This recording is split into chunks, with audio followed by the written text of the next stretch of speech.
আশীৰ্বাদ আছে যে মই চিৰসেউজীয়া অসমখন চিৰসেউজীয়া মোৰ আবিৰ্ভাৱ কাজিৰঙালৈ 60 কিলোমিটাৰ আমাৰ অসমৰ মাটি নাই অসমৰ মাটি মহাবাহু ব্ৰহ্মপুত্ৰৰ বুকত 4/3 চৰ্চা কৰিছোঁ গ্ৰীণ কৰিলেহে আমি জীয়াই থাকিম গাঁওবিলাকো নকৰোঁ তেতিয়া আমাৰ অক্সিজেন ক'ত পাম গছে যেতিয়া অক্সিজেন পানী আৰু গছ আৰু বিশ্ব সন্মিলনত তামিলনাডুত ৰৈছে G20C তাত মানে ঘোষণা কৰিছে বিজ্ঞানীয়ে যে উত্তৰ পূৰ্বাঞ্চলত 100 বছৰৰ ভিতৰত পানী নাইকিয়া আকৌ ফ্ৰান্সৰ আজি আত্মা হৈছে ফ্ৰান্সৰ এজন বিজ্ঞানী আহি পেলাই ক'লে যে এইটো 28 বছৰত নাইকিয়া এতিয়া অলৰেডি তেনেকুৱাবিলাক কৈছে গুৱাহাটী বিদ্যুৎ পানী নোযোৱা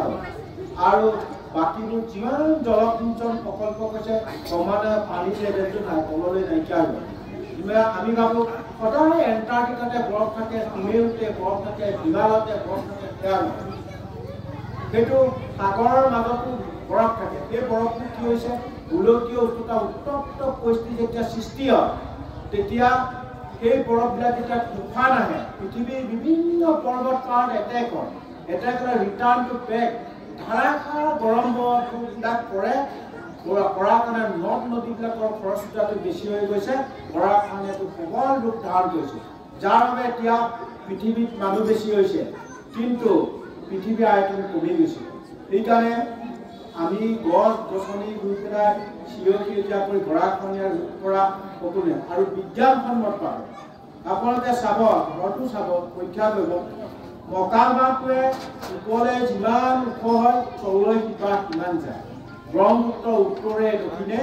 সেইকাৰণে 200 মিটাৰকৈ মকালবাহ ৰুবলৈ গৈছে এতিয়া এটা বাহ কাটিলেতো এইটো মৰি নাযায় তেতিয়া গৰাখহনীয়াটো আমি কংক্ৰিটৰ ফৰেষ্ট ভাঙি পৰ্বত পাহাৰ ভাঙি পাকুফাল পেলাই ব্ৰহ্মপুত্ৰক আমি অন্যায় কৰিছোঁ সেইকাৰণে ব্ৰহ্মপুত্ৰৰ প্ৰবল সোঁতত আমি যাব লগা হৈছে সেইকাৰণে আমাৰ কৰ্তব্য আছে অসমক চিৰসেউজীয়া কৰি ৰখা প্ৰত্যেকজনে আৰু বিশেষকৈ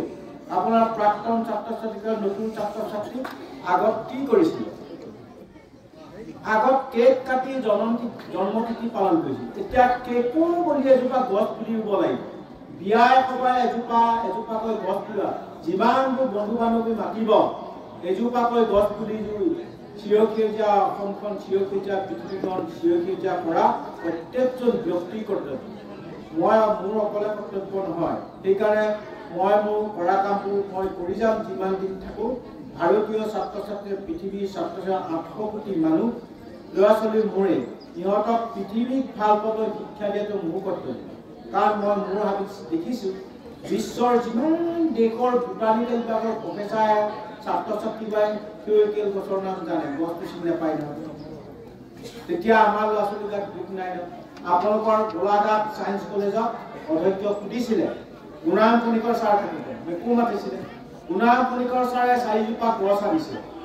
তেতিয়া অধ্যক্ষ সুধিছে এই 4জোপা গছ চিনি পোৱা নে বোলে নাপাওঁ ল'ৰা ছোৱালীক কেনেকৈ শিক্ষা দিয়ে কিতাপত থকা গছৰ নামেৰেহে শিক্ষা দিয়ে কিন্তু গছ চিনি নাপায় তেতিয়াহ'লে এনেকুৱাবিলাক কণ্ডিশ্যন ভাৰতীয় শিক্ষানীতিত আছে সেইকাৰণে তামিলনাডুৰ ডক্টৰ যেতিয়া আয়ুৰ্বেদিক ডক্টৰ পঢ়িছে মোক এৱাৰ্ড দিবলৈকে মাতিছিল মই তেতিয়া ভিতৰত সোমাই গ'লোঁ ছাত্ৰ ছাত্ৰীবিলাকে বোটানিকেল বিভাগৰ কিতাপখন মেলি লৈ পেলাই গছৰ নাম লিখিছে মই তেতিয়া কৈছে তোমালোকে গছৰ নামটো লিখিছা গছ চিনি পোৱা নেবলৈ নাপাওঁ তেতিয়া কেনেকৈ মেডিচিন ডাক্তৰ হ'বা যদি বি গছটো আনি মানুহক দিয়ে নমৰিবনে সেইকাৰণে 10টামান মানুহৰ পিছত ডক্তৰ হ'ব 10বাৰমান বেয়া কাম কৰাৰ পিছত ইঞ্জিনিয়াৰ হ'ব তেওঁলোকৰ মন মগজু বিকাশ ন হায়াৰ ছেকেণ্ডেৰী পাছ কৰি গুচি গৈ এটা দিশত পিছত ভালো হ'ব পাৰে বেয়াও হ'ব পাৰে সেইকাৰণে আমাৰ দেশৰ উন্নতি সেইকাৰণে ছায়েন্স আৰু টেকন'লজি এইটো বহুত দুৰ্ভাগ্যজনক বিষয় হৈছে পৃথিৱীৰ ভাৰসাম্য ৰক্ষা কৰাত মানে দুৰ্যোগৰ সন্মুখীন হৈছোঁ আমি সেইকাৰণে মই আশা ৰাখিছোঁ এতিয়ালৈ ভাৰতীয় শিক্ষানীতিক প্ৰধানমন্ত্ৰীকো কৈছোঁ তাক কৰ্মশ্ৰী সন্মানিতে ভাৰতীয় শিক্ষানীতিটো চেঞ্জ কৰিব লাগে ব্ৰেইন ড্ৰেইনটো আছে উচ্চ শিক্ষা জ্ঞান ল'বলৈ যাব দিব লাগে শেষ কৰাৰ পিছত ভাৰতলৈ ঘূৰি আহিব লাগিব কম পইচাতে কৰক দেশৰ উন্নতি কৰে ইউৰোপ বিশ্ববিদ্যালয়ত সেইগৰাকী অধ্যক্ষা অনুৰাধা মেডাম মানে ভাৰতীয় মহিলা আমাৰ ঘৰত মোক গ'লে জেনিভাৰ পৰা ছুইজাৰলেণ্ডৰ পৰা মোক টিকাট কৰে ইউনিভাৰ্চিটিত যাবলৈ। তেতিয়া 15জন ভাৰতীয় ছাত্ৰ ছাত্ৰী পালোঁ। তেতিয়া তেওঁলোকক কৈছোঁ উচ্চ শিক্ষাৰ জ্ঞান ল'বলৈ কাৰণে ধন্যবাদ জনাই উচ্চ শিক্ষা শেষ কৰি ভাৰতলৈ ঘূৰি আহিবলৈ কম পইচাতে কৰক একৰণে যদি ভাৰতেই নাথাকে তোমালোকৰ মৰা ঘৰটো ক'ত থবা। সেইকাৰণে তাৰ দুটা ল'ৰা গুচি আহিছে দাৰ্জিলিংটো বুদ্ধিষ্ট ইমানেই প্লাষ্টিক ইউজ কৰে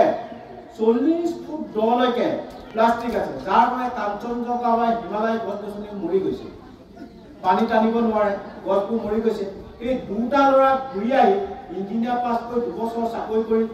40 ফুট দৰ পৰা প্লাষ্টিক উলিয়াই এতিয়া আপোনাৰ তাত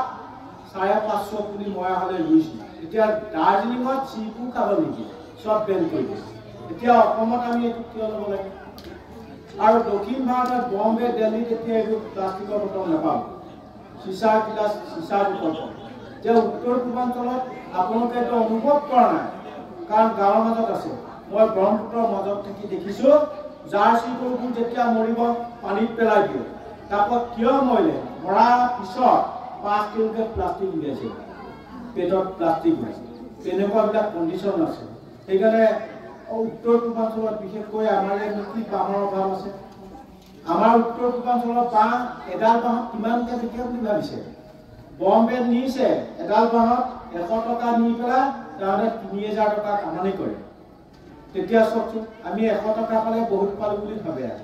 কাৰণ আমি কষ্টত ডাঙৰ হোৱা নাই যে তাহাঁতে কষ্টত আৱিষ্কাৰ কৰিছে তাত যিমানবোৰ ষ্টেজ বনাইছে আমাৰ বাঁহ শিল্পৰ পৰা। সেইকাৰণে আমাৰ মুখ্যমন্ত্ৰীয়ে ডুবাই ৰজাই বোলে মোক মাতিছে মোৰ নম্বৰটো দি দিম। মই ডুবাই যেতিয়া গ'লোঁ তাত দেখিলোঁ তাত থকা ভাৰতীয় প্ৰশাসনৰ যিমান এটা IAS IPS IFS সব ভাৰতীয় ইঞ্জিনিয়াৰবিলাক সব ডক্টৰ সব ভাৰতীয় চুৰিপালকে সিহঁতে খায় আৰু হাগে শুৱে তেলৰ বিনিময়ত কিমান আমি সব দিব লাগে অক্সিজেনো দিব লাগে মানৱ সম্পদ কৰিবলৈ প্ৰশাসনো দিব লাগে আৰু খাদ্য সামগ্ৰীবোৰ 3টা বস্তু দিও তেলৰ বিনিময়ত সিহঁতে আৰামত খায়। তেতিয়া মানে ৰজাক ক'লোঁ যে আপুনি যে আপোনাক আমন্ত্ৰণ কৰিছোঁ এইকাৰণে আপুনি 30 বছৰত 550 হেক্টৰ গ্ৰীণ কৰিলে আপোনাক সহায় কৰিবলৈ শিক্ষাৰ ক্ষেত্ৰত কাৰ্ড নাই নাই ইণ্ডিয়াত এইটো কৰিবলৈ দিয়া নহ'ব। Nature is God God is nature নেচাৰৰ কাৰণে আহিব পাৰিব। তেতিয়া বাঁহৰ প্ৰজেক্ট কৰি বাইচাইকেল বিশ্বৰ দৰবাৰত বিকিলে কেনেকুৱা হ'ব এইটো খুব ভাল কথা। এতিয়া 1000 হেক্টৰ বিচেণ্টি চাবলৈ খুব সম্ভৱ আৰু সেইকাৰণে তেতিয়া ৰজাক ক'লোঁ যে আপোনালোক যদি জীয়াই থাকিলে হয় ভাৰত থাকিলে জীয়াই থাকিব পাৰিব ভাৰত নাথাকিলে জীয়াই থাকিব। সেইকাৰণে তেওঁলোকে ভাৰতবৰ্ষৰ প্ৰতিটো ৰাজ্যত পৰিৱেশ ইউনিভাৰ্চিটি গঢ়িবলৈ যিটো ডলাৰ দিব লাগে ডুবাই দিব লাগে আৰু সেইটো প্ৰথম আমাৰ অসমত দিবলৈ ক'ত বনাব পৰিৱেশ ইউনিভাৰ্চিটি দিবই লাগিব কাৰণ এইটো নজনাৰ কাৰণে আমাৰ এই ৰাজ্যৰ দুৰৱস্থাটো এনেকুৱা হৈছে।